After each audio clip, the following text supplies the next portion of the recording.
Chapter 3. History of my religious opinions from 1839 to 1841.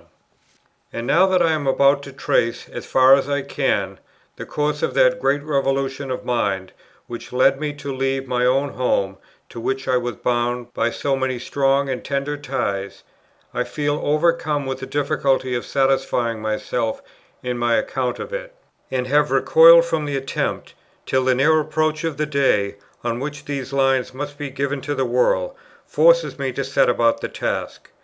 For who can know himself, and the multitude of subtle influences which act upon him? And who can recollect, at the distance of 25 years, all that he once knew about his thoughts and his deeds, and that, during a portion of his life, when, even at the time, his observations, whether of himself or of the external world, was less than before or after, by very reason of the perplexity and dismay which weigh upon him, when, in spite of the light given to him according to his need amid his darkness, yet a darkness it emphatically was? And who can suddenly gird himself to a new and anxious undertaking, which he might be able indeed to perform well, were full and calm leisure allowed him to look through everything that he had written, whether in published work or private letters? Yet again, granting that calm contemplation of the past, in itself so desirable, who could afford to be leisurely and deliberate, while he practises on himself a cruel operation, the ripping up of old griefs, and the venturing again upon the infandum dolorem of years in which the stars of his lower heaven were one by one going out? I could not, in cool blood, nor except upon the imperious call of duty, attempt what I have set myself to do. It is both to head and heart an extreme trial, thus to analyze what has so long gone by, and to bring out the results of that examination. I have done various bold things in my life. This is the boldest, and, were I not sure I should after all succeed in my object, it would be madness to set about it. In the spring of 1839 my position in the Anglican Church was at its height. I had supreme confidence in my controversial status, and I had a great and still growing success in recommending it to others. I had in the foregoing autumn been somewhat sore at the Bishop's charge, but I have a letter which shows that all annoyance had passed from my mind. In January, if I recollect aright, in order to meet the popular clamour against myself and others, and to satisfy the Bishop, I had collected into one all the strong things which they, and especially I, had said against the Church of Rome, in order to their insertion among the advertisements appended to our publications. Conscious as I was that my opinions in religion were not gained, as the world said, from Roman sources, but were, on the contrary, the birth of my own mind, and of the circumstances in which I had been placed, I had a scorn of the imputations which were heaped upon me. It was true that I had held a large bold system of religion, very unlike the Protestantism of the day, but it was the concentration and adjustment of the statements of great Anglican authorities, and I had as much right to hold it as the Evangelical, and more right than the Liberal party could show, for asserting their own respective doctrines. As I declared on occasion of Tract 90, I claimed, in behalf of who would in the Anglican Church, the right of holding with Bramhall a comprecation with the Saints, and the Mass all but transubstantiation with Andrews, or with Hooker that transubstantiation itself is not a point for Churches to part communion upon, or with Hammond that a General Council truly such never did, never shall err in a matter of faith, or with Bull that man had in Paradise and lost on the fall a supernatural habit of grace, or with Thorndike that penance is a propitiation for post-baptismal sin, or with Pearson that the all-powerful name of Jesus is no otherwise given than in the Catholic Church. Two can play at that, was often in my mouth, when men of Protestant sentiments appealed to the Articles, Homilies, or Reformers, in their sense that if they had a right to speak loud, I had the liberty to speak out as well as they, and had the means, by the same or parallel appeals, of giving them tit for tat. I thought that the Anglican Church was tyrannized over by a mere party, and I aimed at the bringing into effect the promise contained in the motto to the Lyra, "They shall know the difference now." I only asked to be allowed to show them the difference. What will best describe my state of mind at the early part of 1839, is an article in the British Critic for that April. I have looked over it now for the first time since it was published, and have been struck by it for this reason. It contains the last words which I ever spoke as an Anglican to Anglicans. It may now be read as my parting address and valediction made to my friends. I little knew it at the time. It reviews the actual state of things, and it ends by looking towards the future. It is not altogether mine, for my memory goes to this, that I had asked a friend to do the work, that then the thought came on me that I would do it myself, and that he was good enough to put it into my hands what he had with great appositeness written, and that I embodied it in my article. Every one, I think, will recognize the greater part of it as mine. It was published 2 years before the affair of Tract 90, and was entitled "The State of Religious Parties." In this article I begin by bringing together testimonies from our enemies to the remarkable success of our exertions. One writer said, "Opinions and views of a theology of a very marked and peculiar kind have been extensively adopted and strenuously upheld, and are daily gaining ground among a considerable and influential portion of the members, as well as ministers of the Established Church."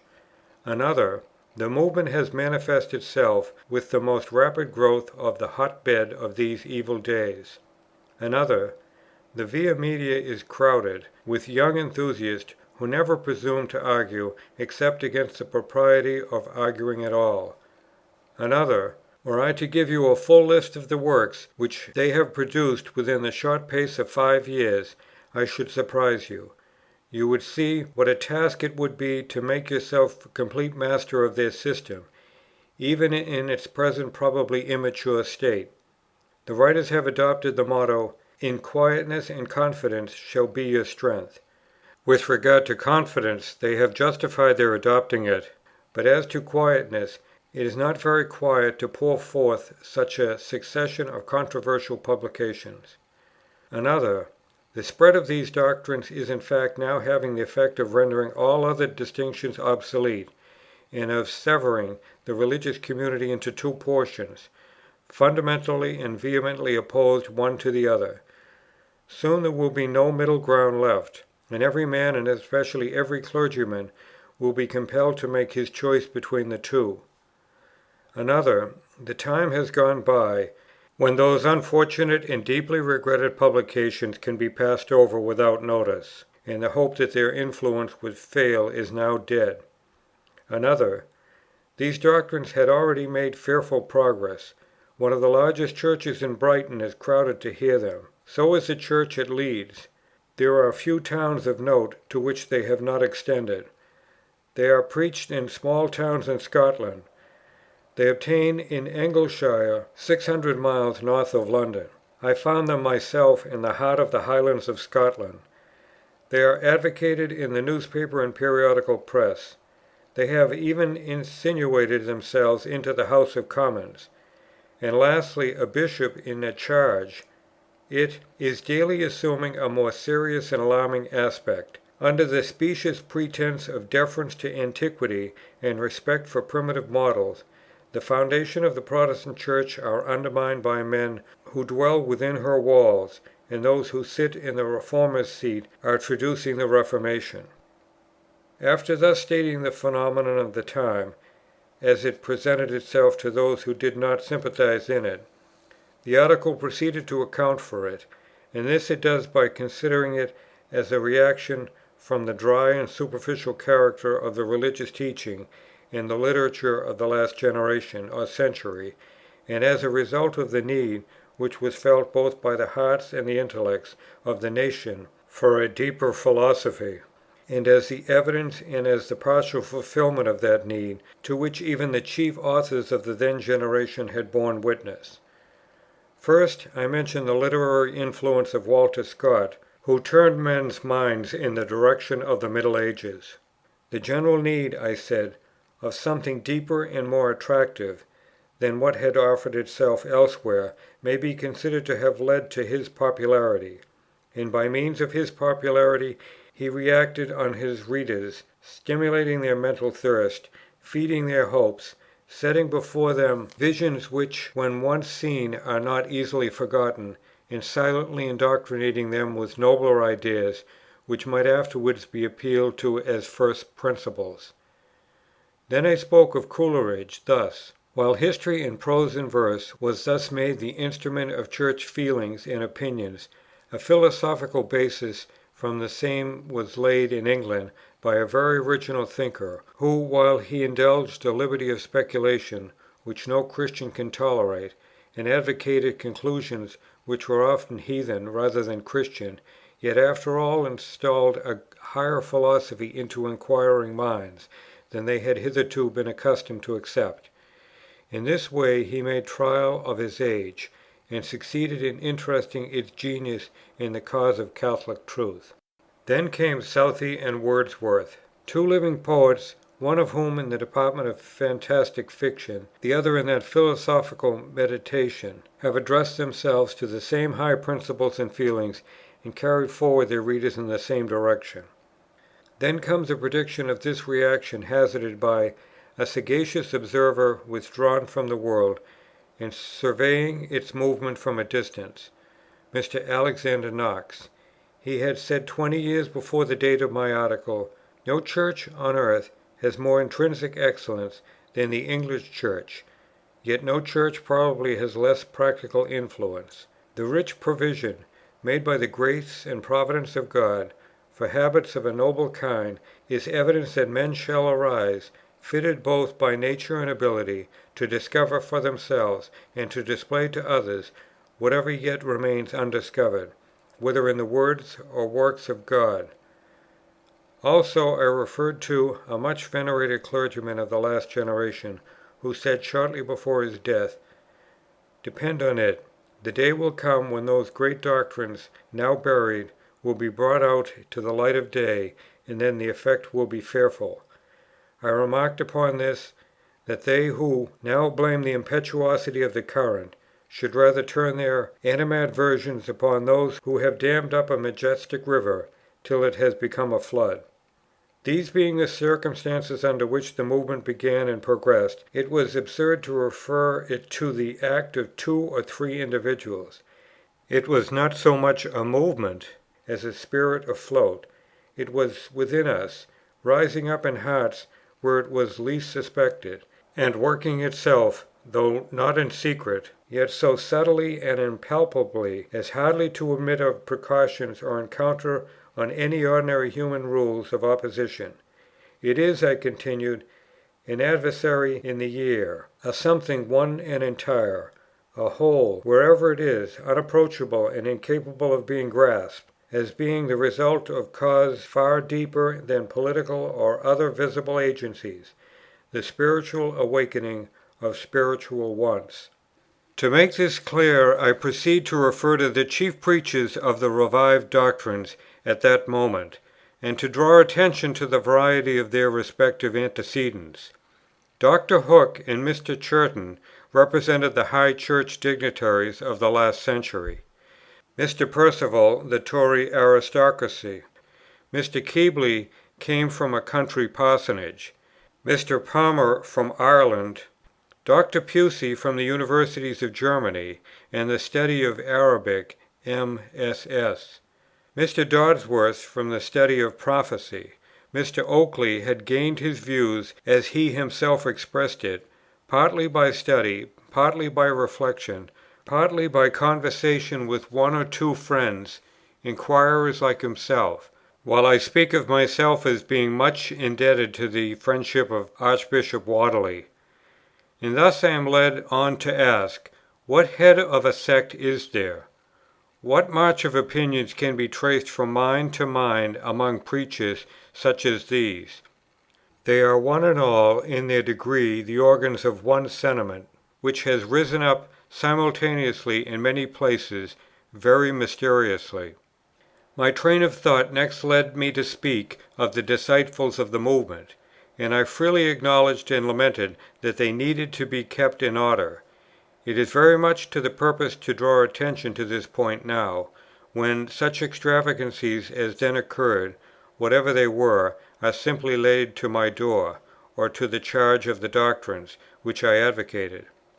A man cannot do more than freely confess what is wrong, say that it need not be, that it ought not to be, and that he is very sorry that it should be.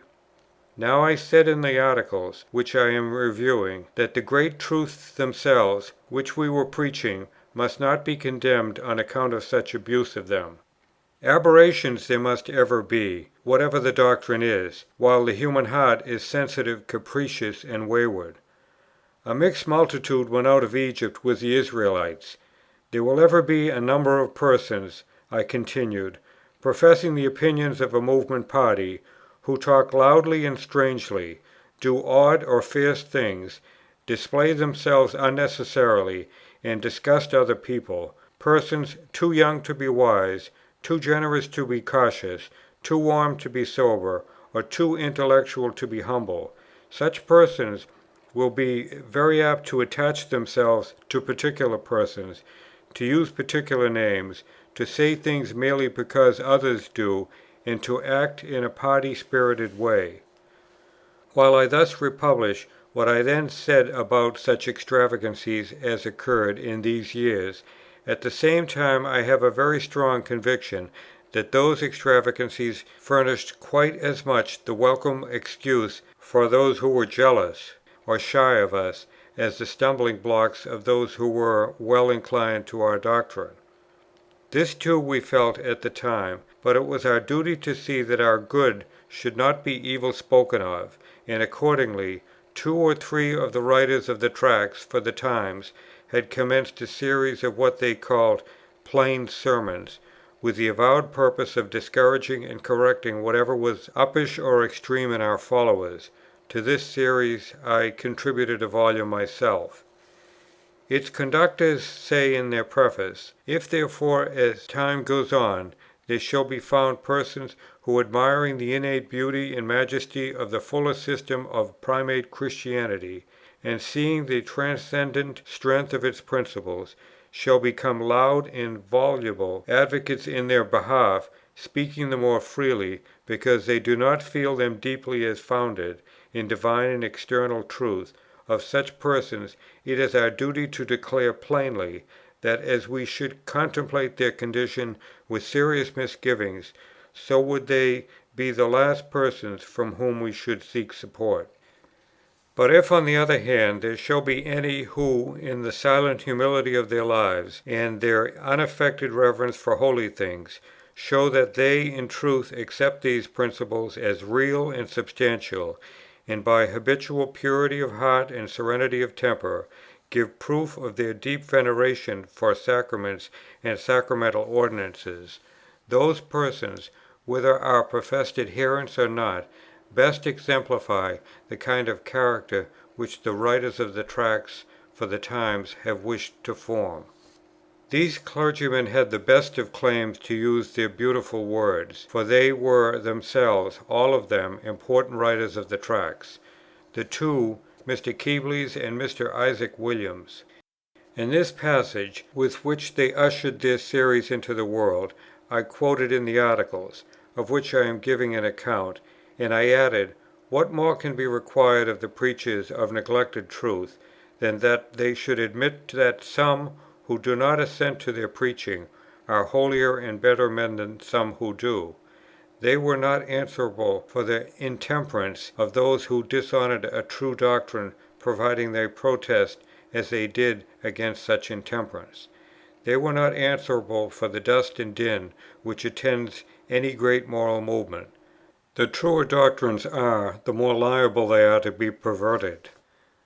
The notice of these incidental faults of opinion or temper in adherents of the movement led on to a discussion of the secondary causes, by means of which a system of doctrine may be embraced, modified, or developed, of the variety of schools which may all be in the one Church, and of the succession of one phase of doctrine to another, while that doctrine is ever one and the same. Thus I was brought on to the subject of Antiquity, which was the basis of the doctrine of the Via Media, and by which was not to be understood a servile imitation of the past, but such a reproduction of it as is really new, while it is old. We have good hope, I say, that a system will be rising up, superior to the age, yet harmonizing with and carrying out its higher points, which will attract to itself those who are willing to make a venture and to face difficulties, for the sake of something higher in prospect. On this, as on other subjects, the proverb will apply, Fortis fortuna adjuvat. Lastly, I proceed to the question of that future of the Anglican Church, which was to be a new birth of the ancient religion. And I did not venture to pronounce upon it. About the future, we have no prospect before our minds, whatever good or bad. Ever since that great luminary, Augustine, proved to be the last Bishop of Hippo, Christians have had a lesson against attempting to foretell how Providence will prosper and bring to an end what it begins. Perhaps the lately revived principles would prevail in the Anglican Church. Perhaps they would be lost in some miserable schism, or some more miserable compromise. But there was nothing rash in venturing to predict that neither Puritanism nor Liberalism had any permanent inheritance within her. Then I went on. As to Liberalism, we think the formularies of the Church will ever, with the aid of a good Providence, keep it from making any serious inroads upon the clergy. Besides, it is too cold a principle to prevail with the multitude.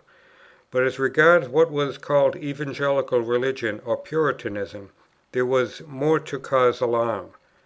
I observed upon its organization, but on the other hand it had no intellectual basis, no internal idea, no principle of unity, no theology.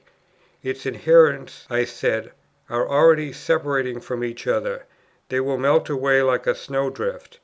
It has no straightforward view on any one point, on which it professes to teach and to hide its poverty. It has dressed itself out in a maze of words. We have no dread of it at all. We only fear what it may lead to. It does not stand on an entrenched ground, or make any pretence to be a position. It does but occupy the space between contending powers, Catholic truth and rationalism.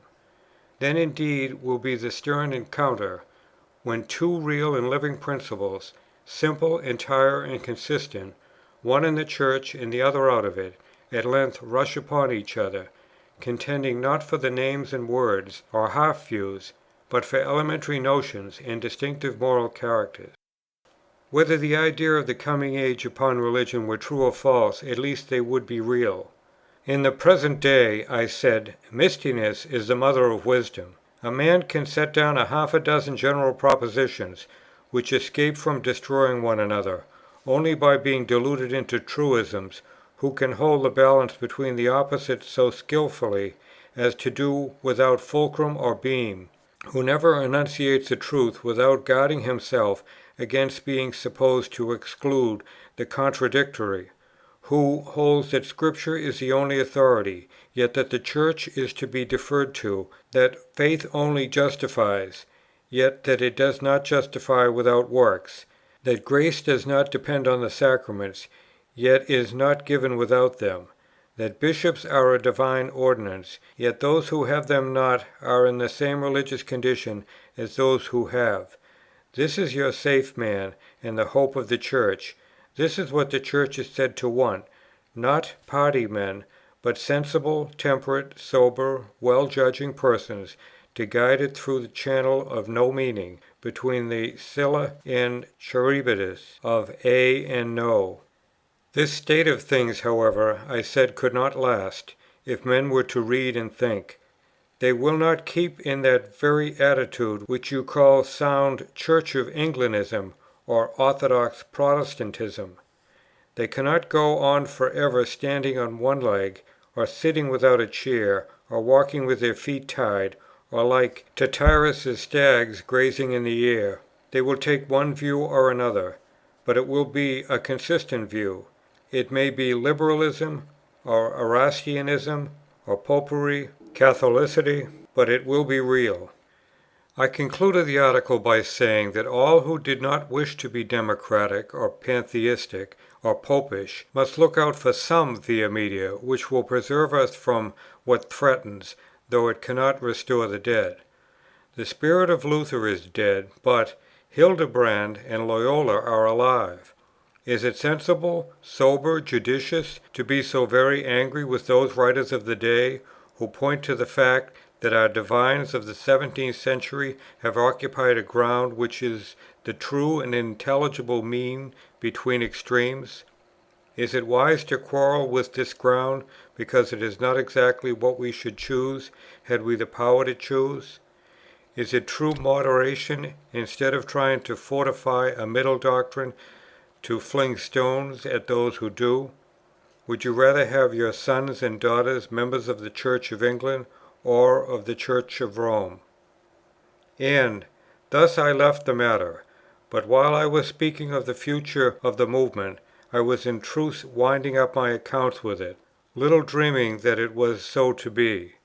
While I was still, in some way or other, feeling about for an available via media, I was soon to receive a shock, which was to cast out of my imagination all middle courses and compromises forever. As I have said, this article appeared in the April number of the British Critic. In the July number, I cannot tell why, there is no article of mine. Before the number of October, the event had happened to which I have alluded. But before I proceed to describe what happened to me in the summer of 1839, I must detain the reader for a while, in order to describe the issue of the controversy between Rome and the Anglican Church, as I viewed it. This will involve some dry discussion, but it is necessary for my narrative, as plans of buildings and homesteads are at times needed in the proceeding of our law courts. I have said already that, though the object of the movement was to withstand the liberalism of the day, I found and felt this could not be done by mere negatives. It was necessary for us to have a positive Church theory erected on a definite basis. This took me to the great Anglican divines, and then of course I found at once that it was impossible to form any such theory, without cutting across the teaching of the Church of Rome. Thus came in the Roman controversy. When I first turned myself to it, I had neither doubt on the subject, nor suspicions that doubt would ever come upon me. It was in this state of mind that I began to read up Bellarmine on the one hand, and numberless Anglican writers on the other. But I soon found, as others had found before me, that it was a tangled and manifold controversy, difficult to master, more difficult to put out of hand with neatness and precision. It was easy to make points, not easy to sum up and settle.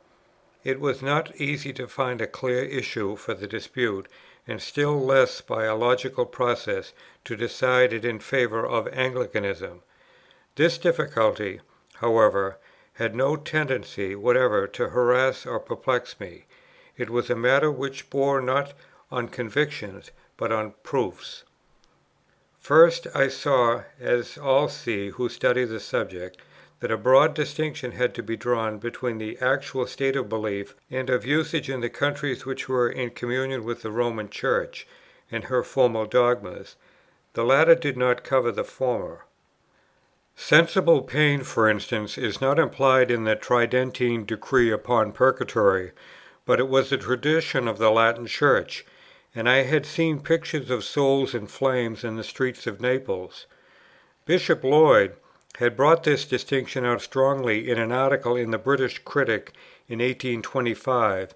Indeed, it was one of the most common objections made to the Church of Rome, that she dared not commit herself by formal decree to what nevertheless she sanctioned and allowed. Accordingly, in my prophetical office, I viewed as simply separate ideas Rome quiescent and Rome in action.